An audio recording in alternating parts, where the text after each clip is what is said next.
नमस्कार, आप देख रहे हैं न्यूज रूम लाइव और इस वक्त मैं हूं आपके साथ विवेक। और बड़ी खबर इस वक्त की है जहां पर पोकलेन मशीन में आग लगाई गई है। अब कारण भी समझिए किसके पीछे कारण क्या है। कारण यह है कि बालू घाट को लेकर के दो गुटों के बीच तनातनी चल रही थी, रंजिश थी, पुरानी बात थी, लेकिन आज हो गया विवाद। और इस विवाद को लेकर, बालू उठाव को लेकर दो पोकलेन मशीनों को आग के हवाले कर दिया गया। गया से एक बड़ी खबर हम आपको बता रहे हैं और ये वो तस्वीर है, देखिए आप किस तरीके से पोकलेन मशीन में आग लगाई गई है। और एक पक्ष के जो लोग थे उन्होंने बालू उठाव में लगे दो पोकलेन मशीन को आग लगा दी। पुलिस पहुंची जरूर, हालांकि पोकलेन मशीन में जो आग लगी थी उसे बुझाने में कोशिश करती रही।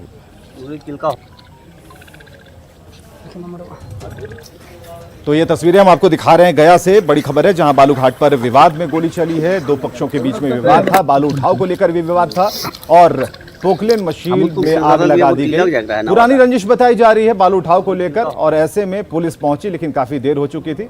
पुलिस ने तत्परता दिखाई तब जाकर और इस आग पर काबू पाया है। ये बड़ी खबर हम आपको बता रहे हैं, एक्सक्लूसिव तस्वीरें आप देख पा रहे हैं इस वक्त। बालू उठाव को लेकर, वर्चस्व को लेकर ये लड़ाई, और ऐसे में ये विवाद का रूप काफी गहराता गया। और एलन लिली हमारे साथ, हमारे सहयोगी। एलन, क्या अभी की रिपोर्ट है, अपडेट क्या है?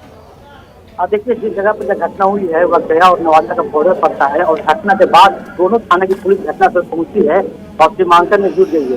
दरअसल आपको बता दें कि जो पिछले कई दिनों से बालू उठाव को लेकर दोनों तरफ से तनाव व्याप्त था और रुक रुक कर कई दिनों से गोलीबारी की घटना हो रही थी।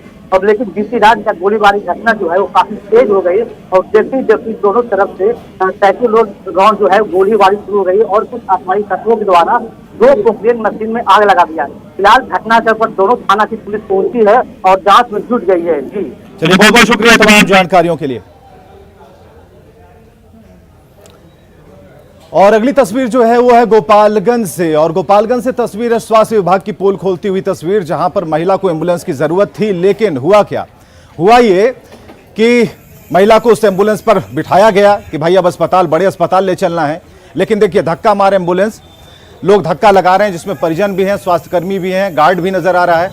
और ये धक्का मारते मारते काफी कोशिश की गई तो बिहार के स्वास्थ्य व्यवस्था को इसी तरीके से धक्का मारकर धकेला जा रहा है, घसियाया जा रहा है। दो तस्वीरें हम आपको दिखा रहे हैं। स्वास्थ्य व्यवस्था की हकीकत जो है वो सामने है आपको। कहीं स्ट्रेचर नहीं मिलता है और स्ट्रेचर मिल जाए तो फिर अगला जो हर्डल है वो ये है कि एम्बुलेंस पर अपने मरीज को आप ही सवार करिए, क्योंकि आपको कोई मदद नहीं मिलेगी।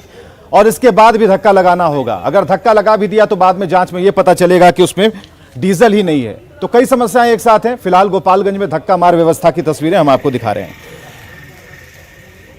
पर मरीज अबनॉर में एक्सपायर कर गया। ठीक, क्या मामला है? मामला तो अपना पेशेंट सीरियस था, गंभीर बीमारी थी, वो एक्सपायर कर गया। उसमें बताया जा रहा है कि एम्बुलेंस खराब हो गई। नहीं, एम्बुलेंस खराब नहीं हुई थी।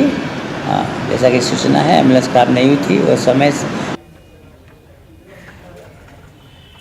और गोविंद हमारे साथ अपडेट के लिए सीधे जुड़ते हैं। गोविंद, क्या अपडेट है इस वक्त?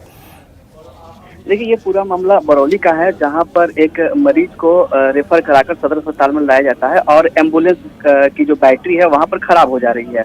उसके बाद से मरीज के जो परिजन है और सुरक्षा कर्मी है उनके द्वारा धक्का देकर एम्बुलेंस को स्टार्ट किया जा रहा है। और यह हाल तब है जब 1 मई को सूबे के स्वास्थ्य मंत्री मंगल पांडे उस अस्पताल के भवन का शिलान्यास करते हैं।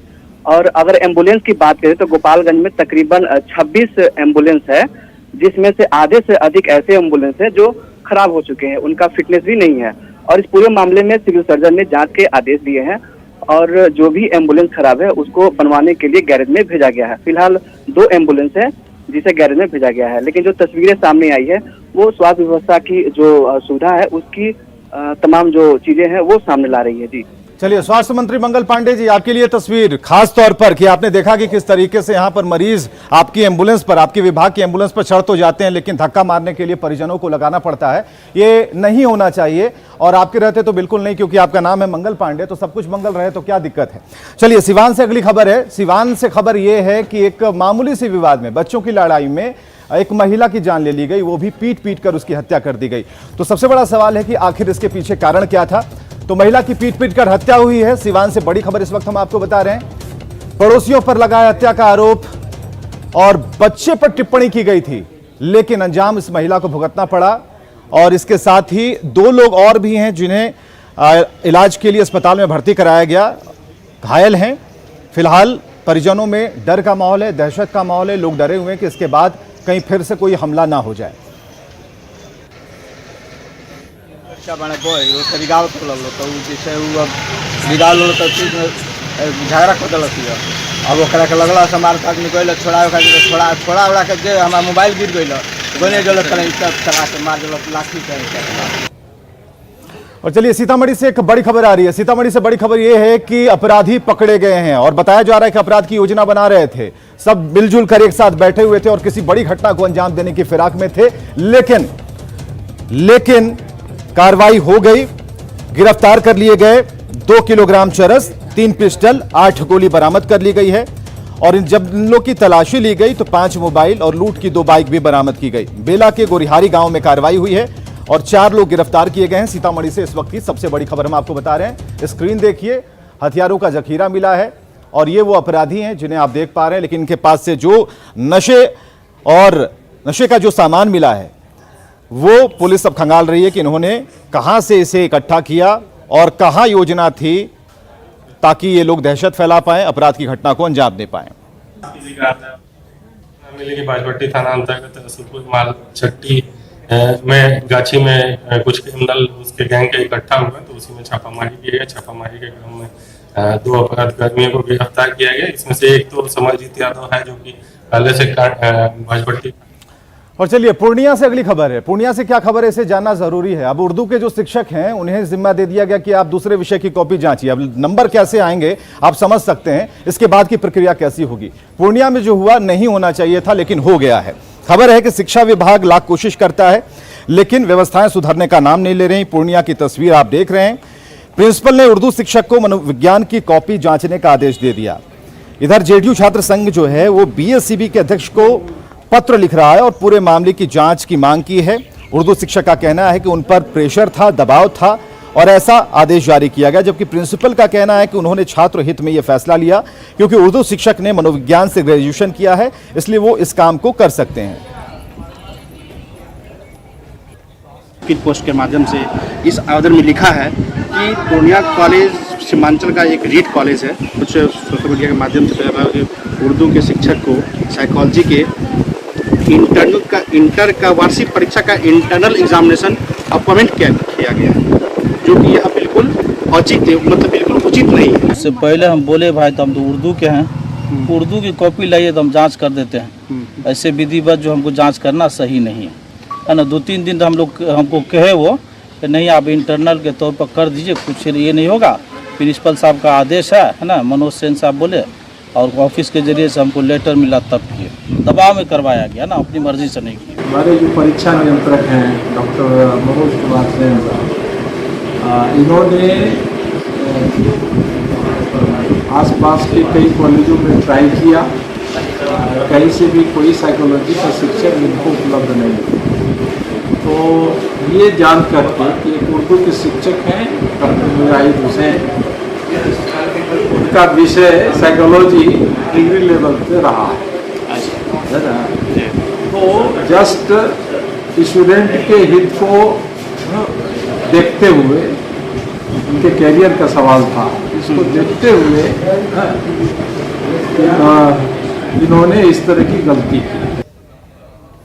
चलिए भागलपुर के कहलगांव की अगर हम बात करें, नौगछिया की बात करें तो वहां पर पानी तो है, पानी जैसा दिखता है लेकिन पीने लायक नहीं है। क्योंकि जब जांच की गई तो ये पता चला कि आर्सेनिक, उसके अंदर जो आर्सेनिक की मात्रा है वो ज्यादा है। तो आर्सेनिक युक्त जब पानी पिएंगे तो 100 तरह की बीमारियां आएंगी।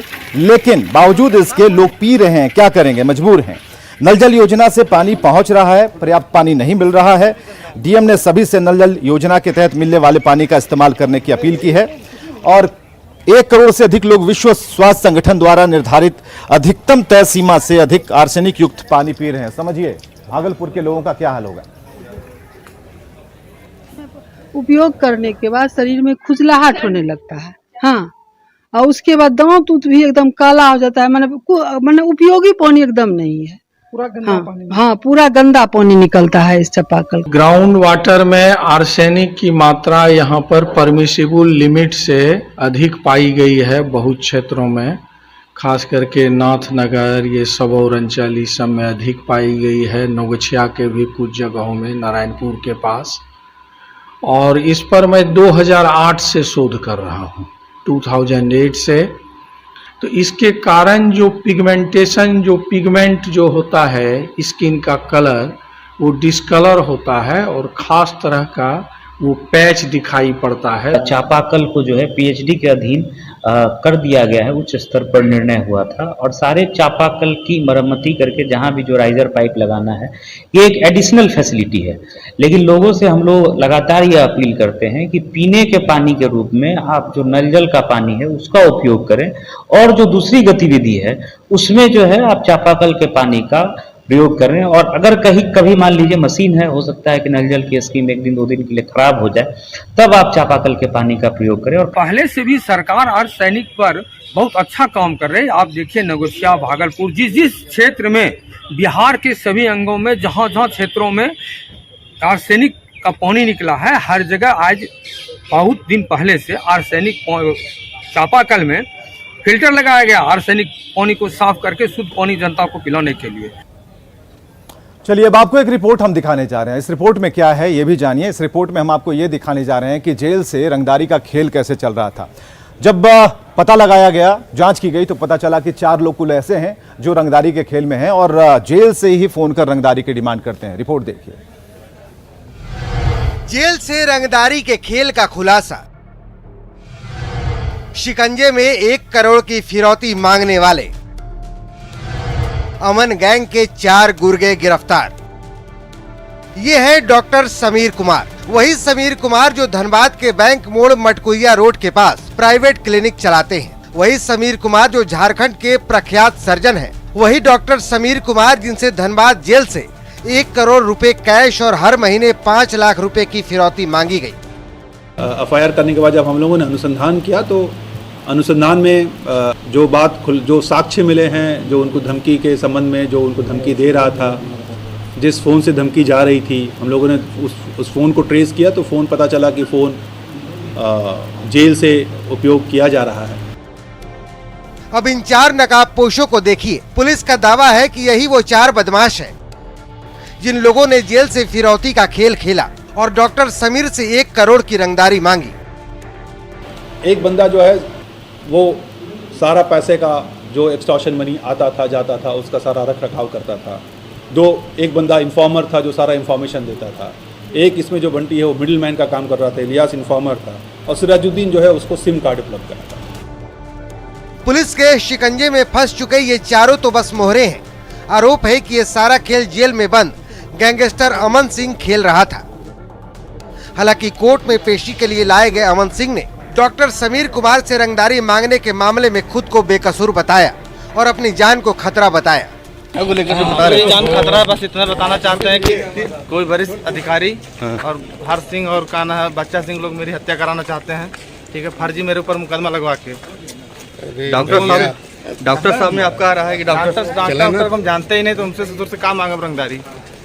अच्छा, जाने तब रंगदारी मांगे। आ रहा है कि आप ही का फोन जा रहा था, वो फर्जी बता रहा है, हम जानते ही नहीं। हालांकि जेल से रंगदारी के इस खेल के खुलासे के बाद अमन सिंह को दूसरे जेल में शिफ्ट करने की तैयारी है, तो वहीं दूसरी तरफ जेल में जैमर लगाने को लेकर प्रक्रिया अपने अंतिम दौर में है।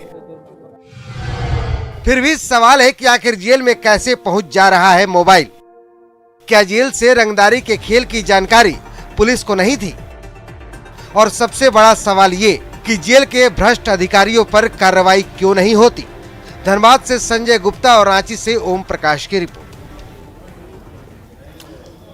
और अगली खबर भी धनबाद से ही है। हाईवा की चपेट में कुल 3 लोग आ गए और उसके बाद हंगामा हुआ। एक रिपोर्ट दिखाने जा रहे हैं।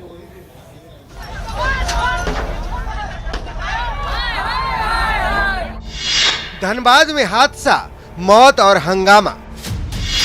बेकाबू हाईवा ने मचाया कोहराम। पिता और 2 बेटियों की दर्दनाक मौत। ये तस्वीरें धनबाद के झरिया की हैं, जहां सड़क हादसे में 3 लोगों की मौत के बाद गुस्सा थम नहीं रहा है। बेकाबू हाईवा के कोहराम मचाने के बाद लोग भी आपे से बाहर हो गए। लोगों ने जमकर पत्थरबाजी की, हाईवा में तोड़फोड़ के साथ सड़क पर आगजनी कर अपने गुस्से का इजहार किया।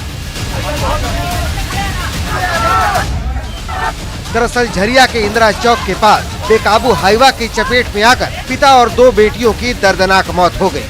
इसके बाद लोगों का गुस्सा भड़क गया। इस दौरान पुलिस के साथ भी जमकर नोकझोंक हुई। हीरू गोरा, भांजी एक लक्ष्मी कुमारी, एक संतोषी कुमारी।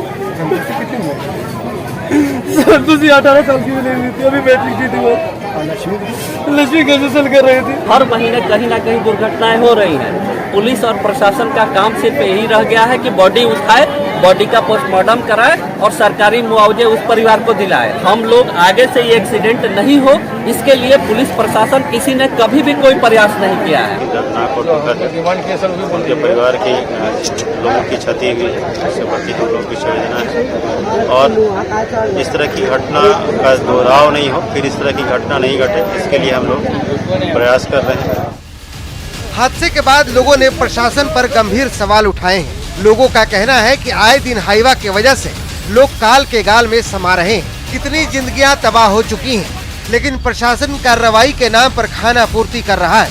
बेहद कम उम्र के ड्राइवरों को हाईवा की स्टीयरिंग थमा दी जाती है। बड़ा सवाल ये है कि हाईवा से होने वाले हादसों पर कब लगाम लगेगा। धनबाद से न्यूज 18 के लिए संजय गुप्ता की रिपोर्ट। श्रीलंका में फंसे झारखंड के मजदूरों की वतन वापसी हो चुकी है और उनका ये कहना है कि वहां पर जो उन्होंने पैसे कमाए थे, इतने दिनों तक उन्होंने मेहनत की थी, उसका मेहनताना भी नहीं मिला है। हालांकि इतना सुखद है कि वो अपने घर लौट चुके हैं। अविनाश हमारे सहयोगी, जिन्होंने खास बातचीत उन लोगों से की। ये वो तमाम मजदूर हैं जो गिरिडीह, हजारीबाग और धनबाद से हैं। आप समझ सकते हैं कि रोजगार के लिए कितनी दूरी तय करनी पड़ती है और जब वहां तक पहुंचते हैं तब फिर मुसीबत का सामना होता है। कलेसर जी क्यों गए थे? क्या बगोदर में रोजगार की व्यवस्था नहीं है? नहीं रहने के कारण तो हम लोग वहाँ गए थे सर। क्या बोलकर ले गया था?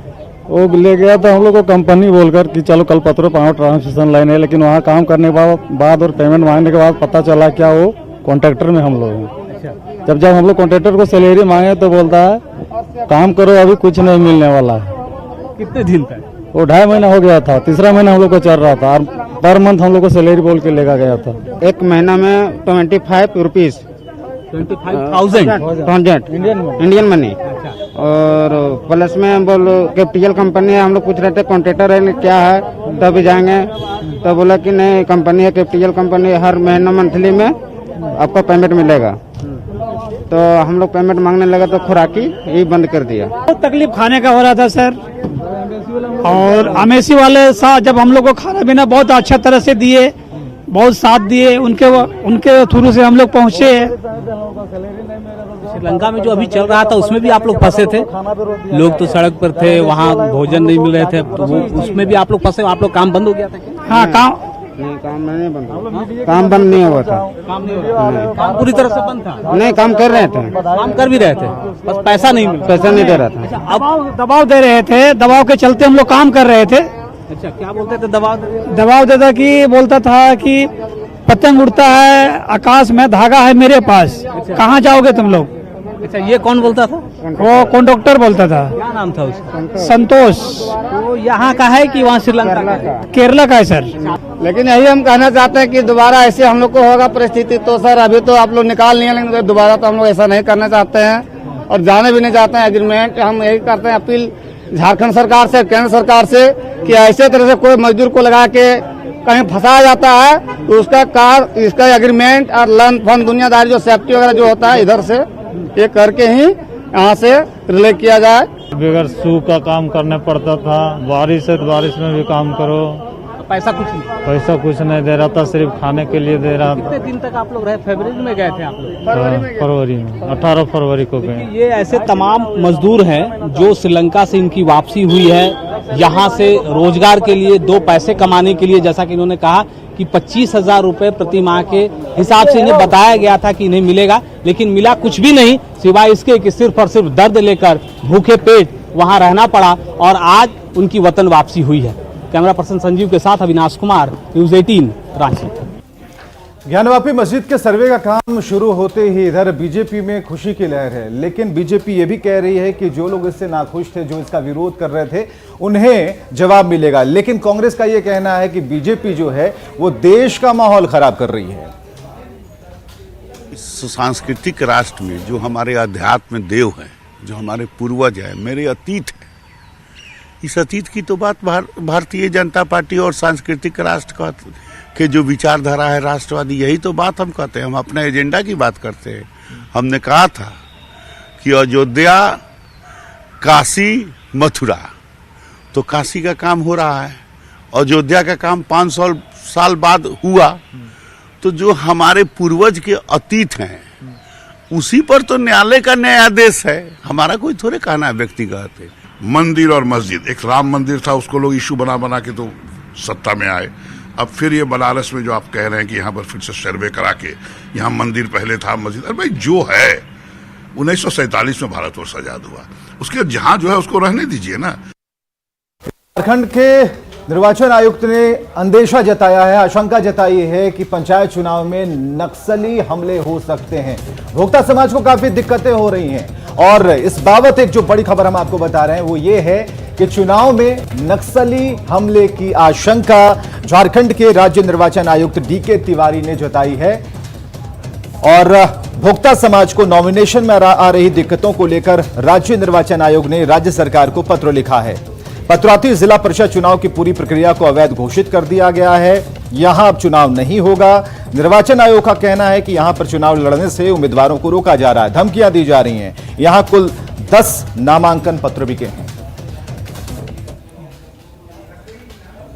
रामगढ़ जिले में जो पंचायत में 15 रामगढ़ जिला परिषद क्षेत्रीय निर्वाचन क्षेत्र संख्या 5 पत्रातू में जो जिला परिषद के सदस्य का निर्वाचन था उसको हम लोगों ने काउंटरमेंट कर दिया, प्रत्यादिष्ट कर दिया है। मतलब चुनाव की पूरी प्रक्रिया विशेष रूप से जो विधि व्यवस्था को लेकर है, जो वामपंथी उग्रवाद के द्वारा कुछ सूचनाएं मिल रही हैं कि उनसे व्यवधान उत्पन्न हो सकता है। रामगढ़ में जिला परिषद चुनाव को लेकर के जो उम्मीदवार हैं किस तरीके से गाजे बाजे के साथ आ रहे हैं, ढोल नगाड़ों के साथ आ रहे हैं, इसकी तस्वीरें हम आपको दिखाने जा रहे हैं। और तस्वीरों को आप देखिए कि मांडू प्रखंड के उम्मीदवार नामांकन भरने के लिए कैसे पहुंचे। ये गाड़ी की बोनट पर बैठ गए, माला तो पहले से पहने हुए थे और उनके जो समर्थक के नारे लगा रहे थे। शक्ति प्रदर्शन इसे कहा जाता है वहां पर। और सभी उम्मीदवार चुनाव जीतने के लिए जनता से विकास के कई तरह के वादे करते नजर आए। है जैसे वृद्धा पेंशन, विधवा पेंशन और आवास में जो पैसा अवैध रूप से लिया जा रहा है, मैं इस सबको विरोध करूँ। कि बहुत ज़्यादा किल्लत है, पानी है और पानी का भी किल्लत है और शिक्षा का भी किल्लत है और नाली उली के लिए आए दिन हमेशा बहुत ज़्यादा झगड़ा उगड़ा होता है, वो सब बनाएंगे। तो न्यूज़ रूम लाइव में बस इतना ही। आप बने रहिए हमारे साथ।